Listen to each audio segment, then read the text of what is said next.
All right, I'm in quite a predicament here. I'm recording with a very, very crappy lavalier microphone. All of my USB microphones have blown out mysteriously, and my mixing board, my favorite mixing board that I've had for years, decided to take a shit right at the same time. Very strange. So I need to get some new mics and replace some stuff. Anyway, I'm posting this video, reposting it. It's old. I have a bunch of videos on this stuff. The reason why I'm doing this is I've received many, many, many weird comments from people saying, why aren't you talking about body area networks?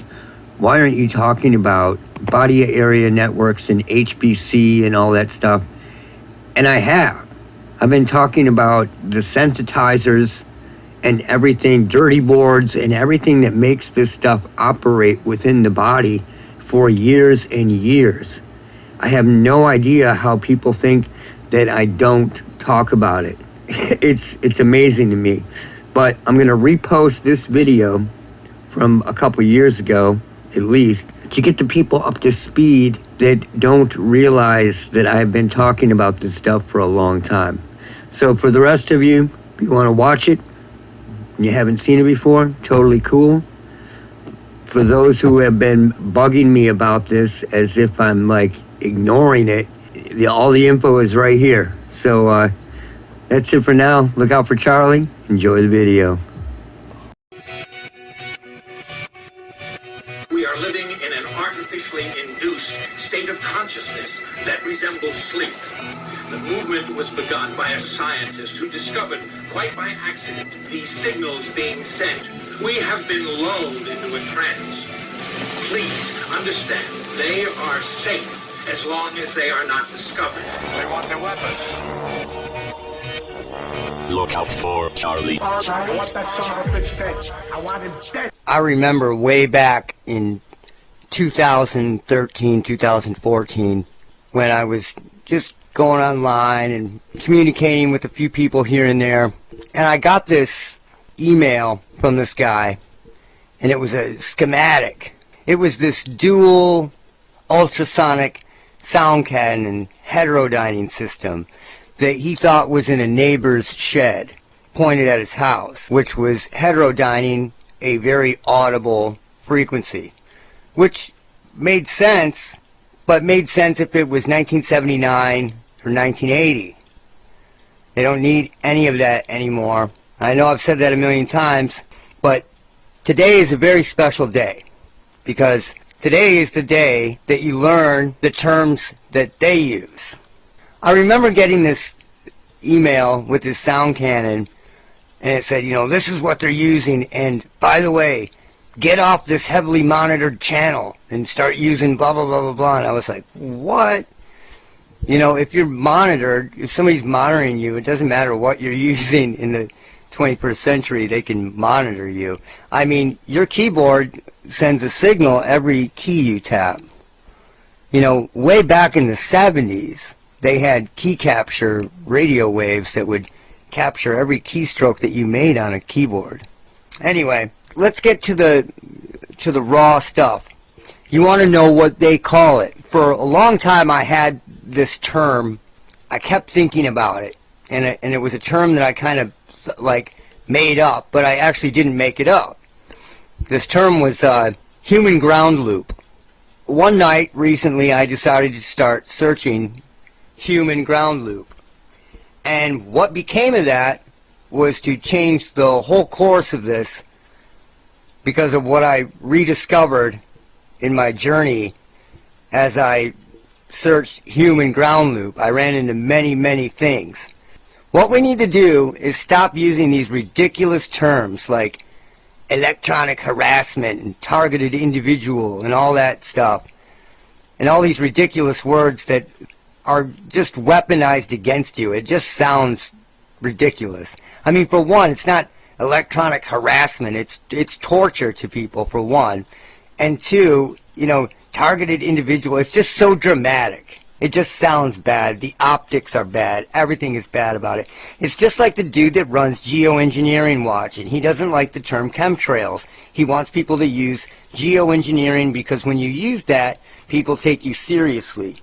Well, in my search of human ground loop, I rediscovered what they are using and how they're using it. And it goes through with the graphene and everything else that I talked about.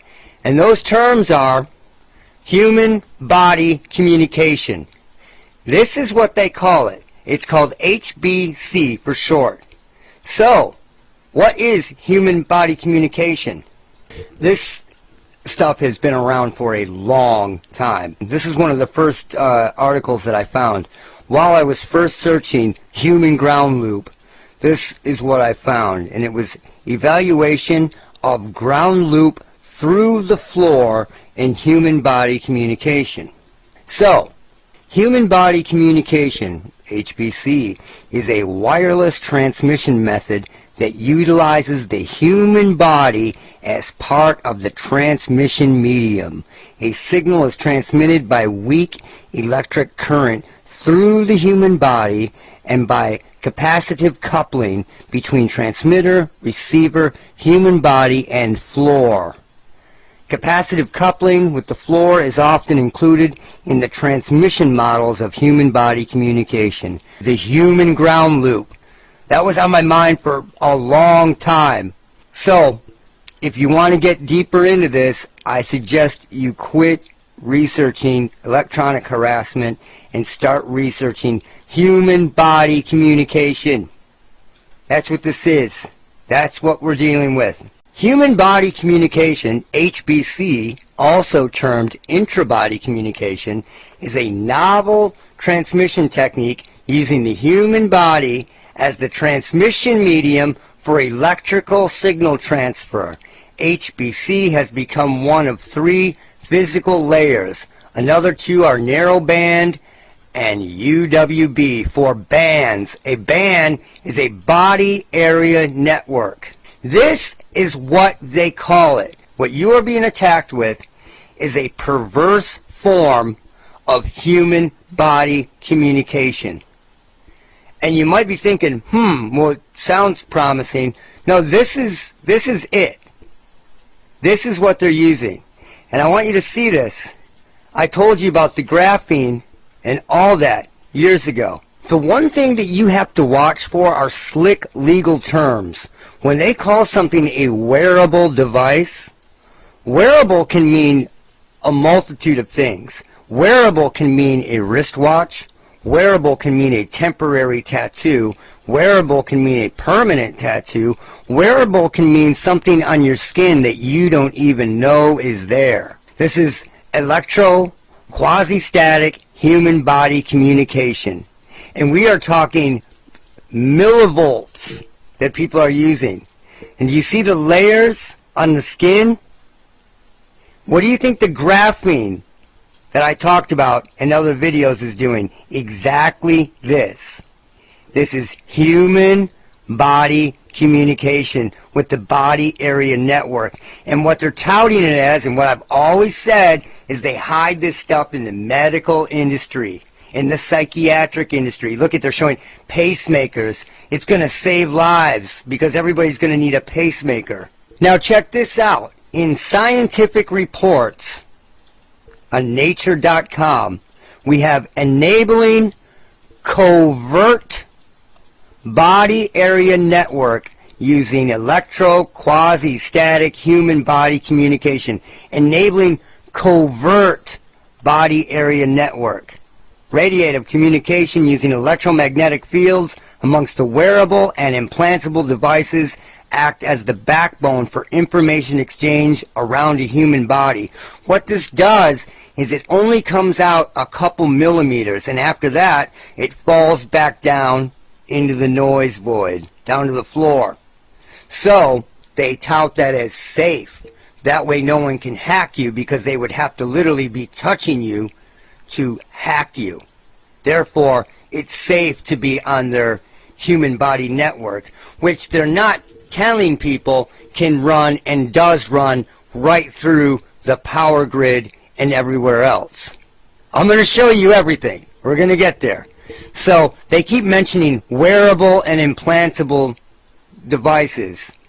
And those are, like I said, for patents, for all these different types of articles. You have these very, very vague legal terms. Wearable. A hat is wearable. Like I said, tattoos are wearable.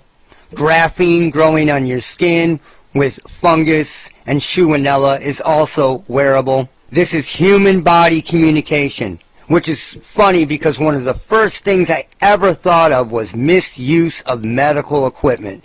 I'll never forget those words, misuse of medical equipment. The wireless body area network has been the de facto standard for connecting these tiny, energy-sparse devices. What happens is, as they turn the power up, they lose signal. There's signal leakage, if you will. And what they have to do is get the power, the kilobytes, and everything else, get the power, the kilobytes, and everything else down as low as they can. All of this wraps together. Here is design of intrabody nano communication network for future nanomedicine. The intrabody is the same as human body communication. Everything that I've talked about gets wrapped up in a nice, neat little package when you research this. This is what it is. This is what they're using. And right now, it is in its full-on weaponized stage. We talked about graphene. For a long time, I've talked about graphene. And here it says, luckily, graphene-based nanotransceivers and nanoantennas are expected to implicitly operate within the terahertz frequency band. They're already doing shit like this. But it's not what people think it is. This is really, really low-level tech compared to what they have, what they're using on the masses right now. It's like a jalopy. So far, we have human body communication using electricity and electrostatic electricity around the human body in such little voltage that they say that it needs no battery. We talked about graphene. There's the graphene. All of it wrapped up. Here's a graphic where they show noise sources, which are cell and Wi-Fi, 2.4 gigahertz, and that would be the noise signal. And then here they show these signal receiver and signal transmitter as though it's a wearable device. But the wearable device, again, could be something on your skin that you don't even know is there. Hence, covert human body communication.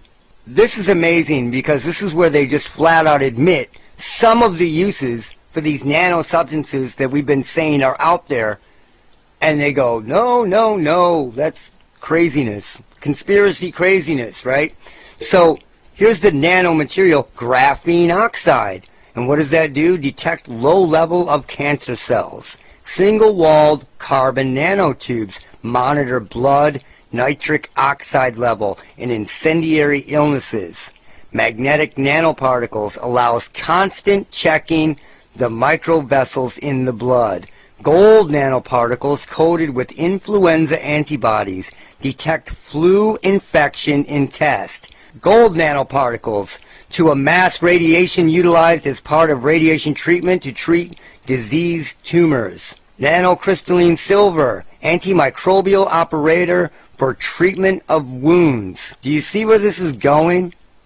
They are just flat out saying it. Why? Because just like the term geoengineering, the term you guys and myself and everybody else has been looking for is human body communication.